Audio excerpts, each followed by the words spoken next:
कुछ वर्ष पूर्व मैंने एक सुंदर ग्रीष्मकालीन कैंप में कुछ समय व्यतीत किया।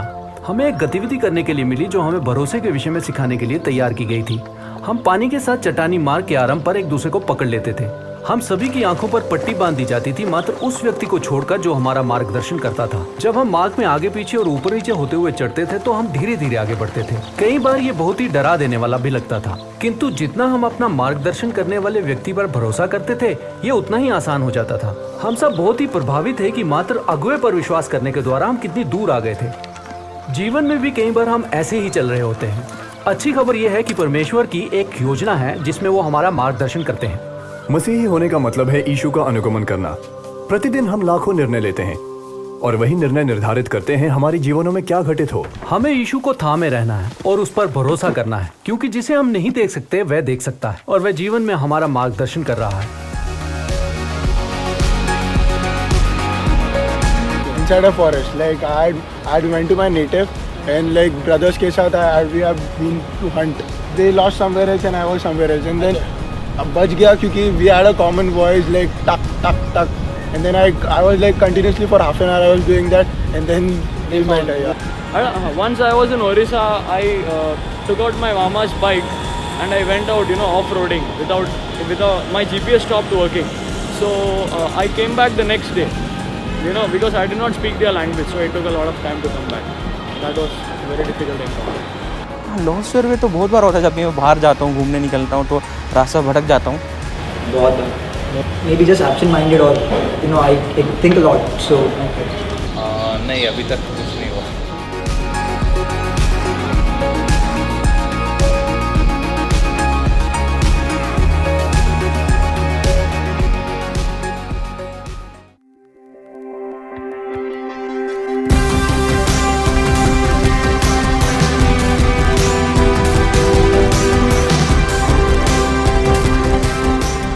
रोमियो के पत्र 12 के 2 में इस प्रकार लिखा है, इस संसार के सहिष्ण न बनो, परंतु तुम्हारी बुद्धि के नए हो जाने से तुम्हारा चाल चलन भी बदलता जाए, जिससे तुम परमेश्वर की भली और भावती और सिद्ध इच्छा अनुभव से मालूम करते रहो।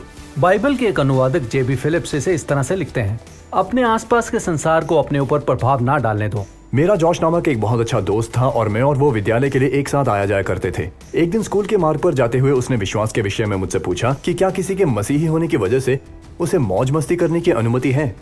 उसने मुझसे ऐसे सवाल करने शुरू कर दिए जैसे कि क्या तुम शराब पीते हो, लड़कियों के साथ घूमते हो, वगैरह वगैरह। मैंने उसे समझाने की कोशिश की, ऐसा नहीं है कि तुम्हारे परमेश्वर से ये या वो करने की अनुमति न लेने से परमेश्वर तुमसे क्रोधित हो जाएगा और वो तुम पर बिजली गिरा देगा। वो तुमसे प्रेम करता है, तुम्हारे जीवन के लिए सोचा है जो तुम्हारे लिए सर्वोत्तम है। यीशु का अनुगमन करने का ये मतलब नहीं कि परमेश्वर ने कहा तुम अपनी मौज मस्ती छोड़ दो। वो तुम्हें जीवन देना चाहता है, भरपूर जीवन। हाँ, आपके जीवन के लिए परमेश्वर की एक भली योजना है जो छिपी नहीं है। इस सत्र में हम आपसे अच्छे जीवन जीने के विषय में बात करना चाहते हैं। मेरी बहन टेरा को चुगली करने की बहुत ही बुरी आदत थी। हर बात पर वो गाली देती थी। वो एक ऐसी लड़की थी जो फोन पर 1 मिनट में हजारों गालियां देती थी और वह हजारों लोगों से कुछ निंदनीय रहस्यों के विषय में बात करेगी जो उसने सुने थे। यीशु को जानने के बाद उसका जीवन बदल गया। पवित्र आत्मा ने उसकी अगुवाई याकूब 3 के 1 वचन पर की और यह बताता है कि हमारी जीभ किस प्रकार से आग उगलती है। इसी से हम प्रभु और पिता की स्तुति करते हैं और इसी से मनुष्यों को जो परमेश्वर के स्वरूप में उत्पन्न हुए हैं श्राप देते हैं। टेरा के बात करने के तरीके में बदलाव आ गया। अब वो किसी के बारे में बुरा बोलना पसंद नहीं करती। उसे अब आप अपना भरोसे लायक मित्र बना सकते हैं और पूरी तरह से विश्वास कर सकते हैं।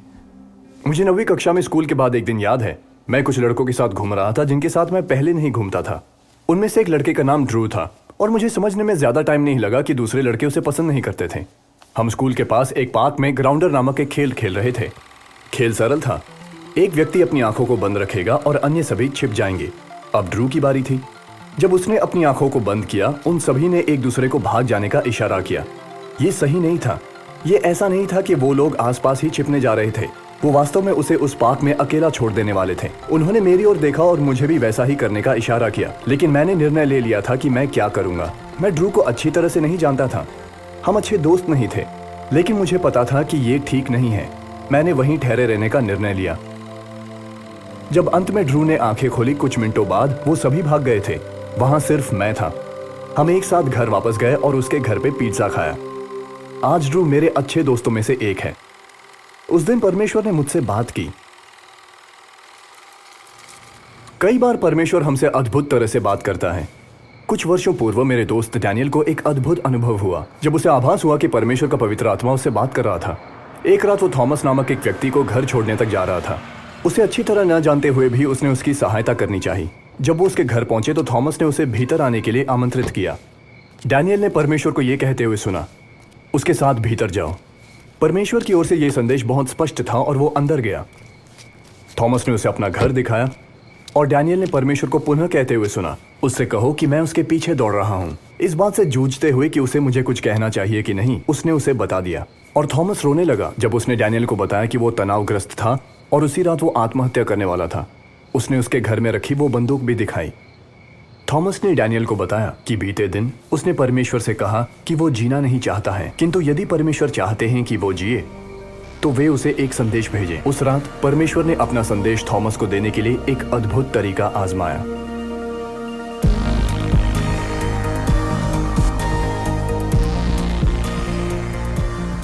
Absolutely, everything, all the holy books combined, everything, each has got some points to contribute. So everything is relevant today.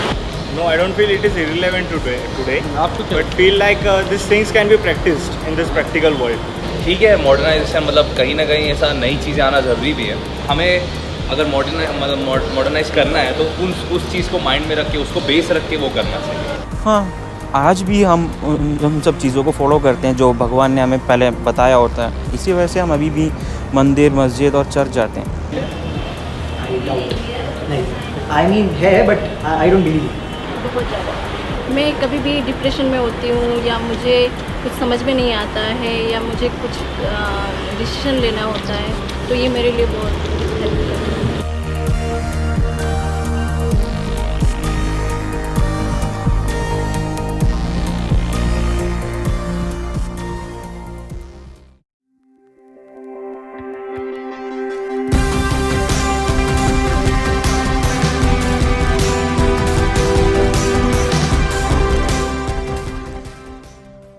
यीशु का अनुगमन हमें जीवन जीने की एक नई रीति की ओर ले जाता है। कैसे हम बात करते हैं, हमारा व्यवहार और धन संपत्ति के कार्य।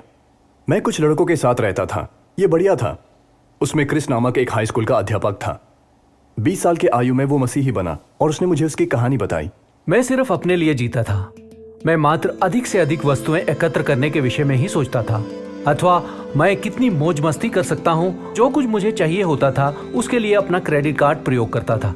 वास्तव में मसीही बनने के कुछ वर्षों पश्चात ही मेरा दृष्टिकोण बदलना आरंभ हुआ। मुझ पर वास्तव में यीशु के शब्दों का प्रभाव पड़ा, देना लेने से भला है। 2 वर्षों तक यीशु का अनुगमन करने के पश्चात मैंने अफ्रीका में एक युवक की सहायता करना आरंभ किया। $50 प्रति माह से भी कम में। मुझ में संसार में एक युवक के जीवन को बदलने की क्षमता थी। मैं सीख चुका था कि अनंत काल के लिए जीना और पृथ्वी के स्थान पर स्वर्ग में धन जमा करना कहीं अधिक उत्तम था। मैं कितना प्राप्त कर सकता हूँ से मेरा दृष्टिकोण मैं कितना दे सकता हूँ की ओर परिवर्तित हो गया। मुझे बोध हुआ कि जब मैं अपना जीवन दूसरों की सहायता के लिए प्रयोग करता हूँ तब मैं और भी अधिक धनी अनुभव करता हूँ। मुझे ज्ञात है कि मैं संसार भर में एक बदलाव ला रहा हूँ। यीशु का आचरण इस संसार के आचरण से बिल्कुल अलग है और क्रिश इसका बहुत अच्छा उदाहरण है कि यीशु के पीछे चलने से धन और संपत्ति के लिए हमारा दृष्टिकोण कैसे हो जाता है। यीशु हमारा मार्गदर्शन एक और बड़े हिस्से में करते हैं, वो है यौनाचार। क्या आपने कभी विचार किया कि यौन संबंध परमेश्वर के द्वारा रचित है? बाइबल इसे स्पष्ट करता है। ये विवाह में एक दूसरे के प्रति समर्पित रहने के लिए बनाया गया। मेरा दोस्त जॉश चौंक गया जब उसे पता चला कि मैं विवाह के पहले यौन संबंध नहीं रखूंगा। उसे समझ नहीं आया कि मैं ऐसा क्यों करना चाहता हूं। लेकिन बात यह है, परमेश्वर ने सेक्स की रचना की और इसमें लोगों को एक साथ लाने, परिवार की रचना करने और जीवन देने की सामर्थ्य है। क्योंकि ये सामर्थ्य है, ये हानि पहुंचा सकती है और इसका दुरुपयोग हो सकता है। विवाह से पूर्व मैंने जो निर्णय लिए, मुझे इस बात का बहुत खेद है। जब मैंने यीशु का अनुगमन आरंभ किया, मैंने क्षमा और प्रेम का अनुभव किया। उसने मुझे क्षमा कर दिया और मुझे अपनी भविष्य की पत्नी के साथ संबंध के लिए एक दर्शन दिया। हो सकता है कि आप भी इसमें बुरी तरह फंसे हों। परमेश्वर आपसे प्रेम करते हैं और आपको क्षमा करते हैं। उन्होंने आपके लिए एक बड़ी योजना बना रखी है। आपका अतीत आपके भविष्य का निर्धारण नहीं करता। बाइबल का एक कवि बहुत सुंदर रीति से लिखता है, प्रभु के महान प्रेम के कारण हम नाश नहीं हुए, उनकी दया का अंत कभी नहीं होता। वो हर सुबह नई हो जाती है। आपने क्या किया है ये इस बात को नहीं बताता कि आप कौन हैं। जब एक व्यक्ति मसीही बनता है वो नया बन जाता है। उसकी पहचान मूल रूप से कि वह कौन है यीशु में छिपी है। जब परमेश्वर आपको देखता है वो आपकी गलती नहीं देखता, वो अपनी प्रिय संतान को देखता है। रेचल को मिलने के दौरान मेरे मन में कई सवाल थे। एक बार जुलाई के महीने में मैं अपने बड़े भाई पॉल के साथ नाव चलाने गया। मुझे गलत मत समझिए, मैं ऐसा व्यक्ति नहीं हूँ जो पहले नौका चलाता रहा है। ये तो पहली बार हो रहा था। हाँ, ये बहुत अच्छा है, बहुत आनंददायक है। हाँ, ये बहुत अच्छा होता है, बहुत बढ़िया होता है, बहुत आनंददायक होता है ना? हाँ बिल्कुल। नाव चलाते वक्त बातचीत करने के लिए बहुत समय होता है, तो मैंने उससे कई सवाल किए मेरे और रेचल के बारे में। सवाल जैसे कि क्या वो मेरे लिए सही है, क्या मुझे उससे विवाह करनी चाहिए, या वाकई में मैं उससे प्रेम करता हूँ। ऐसे कुछ महत्वपूर्ण प्रश्न। पॉल ने इस विषय में मेरी सहायता की और मुझे कुछ महत्वपूर्ण परामर्श दिए। पॉल जैसे दोस्तों का होना बहुत ही जरूरी है, क्योंकि परमेश्वर उनका प्रयोग करता है मार्गदर्शन देने और सहायता करने में। परमेश्वर की रीति इस संसार की रीति से पूर्णतः भिन्न है। वे सक्रिय रूप से हमारा मार्गदर्शन करते हैं। मुझे पता नहीं कि आपने परमेश्वर की भिन्न रीतियों पर ध्यान दिया होगा कि वे किस प्रकार हमारी अगुवाई और मार्गदर्शन करते हैं। यह हमारे विवेक, दूसरों के परामर्श, बाइबल और पवित्र आत्मा के स्वर द्वारा होता है। परमेश्वर की आपके लिए एक योजना है और वो आपका मार्गदर्शन करना चाहते हैं।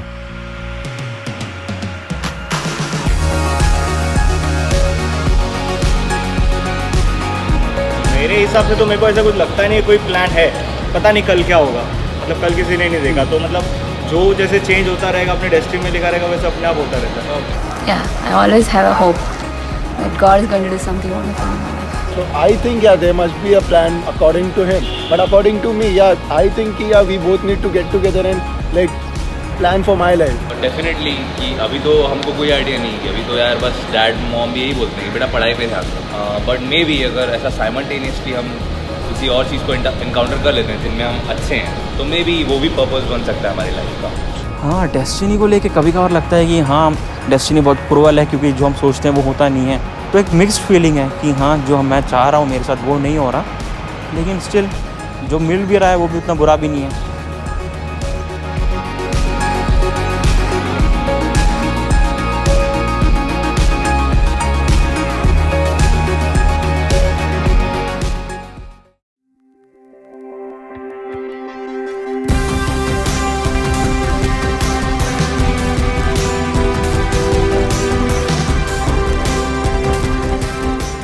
एक दिन अच्छा पिता होने की मैं आशा करता हूँ। मैं अपने बच्चों को मनमानी नहीं करने दूंगा। मैं कुछ नियम और सीमाएं निर्धारित करने वाला हूँ। उनको सुरक्षित रखना चाहता हूँ। मैं उन्हें उनके मनपसंद कार्यों में मदद करूंगा। उन्हें वो सब सिखाऊंगा जिनसे वो जीवन में सफलता प्राप्त कर सकें। अच्छे संबंध रखना सिखाऊं ताकि वो जिंदगी के मजे लूटें। परमेश्वर मुझसे कहीं ज्यादा बेहतर पिता है। हम उनके सर्वोत्तम मार्गदर्शनों और निर्देशों पर भरोसा कर सकते हैं। सड़क पर बिना नियमों के गाड़ी चलाने की कल्पना करें। कोई बत्ती नहीं, कोई संकेत नहीं, कोई सही मार्ग नहीं, कोई गति सीमा नहीं, कोई सड़क पार करने का स्थान नहीं। कल्पना करें अगर कोई नियम ही ना हो तब क्या होगा। एक फुटबॉल के खेल की कल्पना करें जिसमें कोई नियम ना हो। हर एक खिलाड़ी निर्णय लेने के लिए आजाद है कि क्या सही है और वो गोल कैसे कर सकता है। हो सकता है कि कोई खिलाड़ी अपने हाथों में गेंद को उठा ले और घुमाकर किसी के मुंह पर दे मारे और कहे इसके तो मुझे 5 अंक मिलने चाहिए। ये तो किसी भी तरह से फुटबॉल नहीं है। बिना नियमों के फुटबॉल आनंद नहीं, बस गड़बड़ ही गड़बड़ है। परमेश्वर हमें सीमाएं प्रदान करता है ताकि हम भरपूर जीवन जिए। ये तो बहुत ही बड़ी बात है। उनके नियम हमें प्रतिबंधित नहीं बल्कि आज़ाद करते हैं। जब मैं मसीही बना मैंने एक धनी प्रसिद्ध NBA खिलाड़ी बनने का सपना देखा, बेशक परमेश्वर के लिए। ईमानदारी से बताऊं तो मैं खुश हूं कि मैं नहीं बना। परमेश्वर के कार्यों से मैं अचंभित हूं। मुझे अपने जीवन के लिए निर्णय नहीं लेना पड़ा, बल्कि हर कदम पर परमेश्वर की योजना मुझे ज्ञात हुई। 17 की आयु में मैंने परमेश्वर पर विश्वास किया और आज वर्षों बाद मुझे दृढ़ निश्चय है कि परमेश्वर मेरे लिए सर्वोत्तम चीजें जानते और चाहते हैं। और न केवल मेरे लिए, परमेश्वर की आपके लिए भी एक योजना है। आप जिन लोगों से मिलेंगे, जो आप करेंगे और जिन जिन स्थानों पर जाएंगे। भजन संहिता में मेरा एक प्रिय पदांश ये बताता है, यहोवा मेरा चरवाहा है, मुझे कुछ घटी न होगी। वो मुझे हरी हरी चराइयों में ले जाता है, वो मुझे सुखदायी जल के झरने के पास ले जाता है। वो मेरी आत्मा को तृप्त करता है। अपनी नाम धराई के लिए वो सही मार्ग पर मेरा मार्गदर्शन करता है। चाहे मैं अंधकार की घाटी से ही होकर चलूं, मुझे कोई भय न होगा, क्योंकि तू मेरे साथ है। तेरे सोटे और लाठी से मुझे आराम मिलता है।